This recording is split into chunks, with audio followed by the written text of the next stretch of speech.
ભગવાન સ્વામિનારાયણની આ મંડળ નિષ્ઠા થઈ, એના આશીષ થયા, અક્ષર પુરુષોત્તમની ઉપાસના મળી, ગુરુઓને સ્વામીજી જેવા આપણને ગુરુ મળ્યા.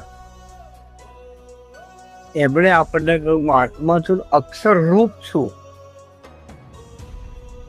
આ એક માનીતા શરૂ કરી તો હઠમાં નિર્સા ખરી પડે, ખેદોમાં ના પડે. હઠમાં નિર્સાના ભાવ ખરી પડે. જેમ મોરડી પર બોર પાકે અને પછી પવનનું એક લહેરપું આવે તો બોર ટપ ટપ ટપ ના નીચે ખરી પડે. ગુણાચાર્ય સાંઈની વાતમાં વાત છે, આગળ મહિનામાં બહુડા ટપ ટપ ખરે. સંકલ્પ વિકલ્પ પર વાત કરે છે, પણ આપણો સંકલ્પ વિકલ્પ ચાલુ જ રહે. પણ ભગવાનનો સંત મળ્યા પછી બહુ ભાગ્યશાળી છીએ આપણે. કેટલો અદ્ભુત સંબંધ થયો છે, કેવી અદ્ભુત ઉપાસના, કેવા અદ્ભુત પુરુષ મળ્યા આપણને. એણે આપણને પોતાના મને દીકરા બનાવ્યા, એણે પ્રેમ કર્યો, આપણે પ્રેમ કરવા નથી ગયા.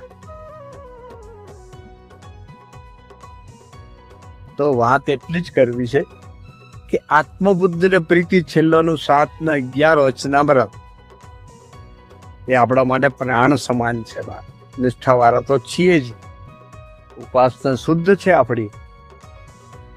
અને કેવી નિષ્ઠા છે કે મોટા પુરુષના વચનનો અપરિમિત વિશ્વાસ રાખ્યો તમે બધા. બહુ મોટી વાત છે. સાધના કશી નથી કરવાની, પણ આ એક સમજણ કે રહેવાની કે બસ ભગવાન ને ભગવાનના ભક્તો એટલા જ વાલા જેટલા આપણા ભાઈ બાંડું છે, જેટલા આપણા બાળકો છે, એટલા જ વાલા રાખીએ. અને પછી એક દિવસે હોય 1% વધારે બાઉન્ડ્રી ક્રોસ કરી એટલે ભગવાનની મૂર્તિનું સુખ આવે.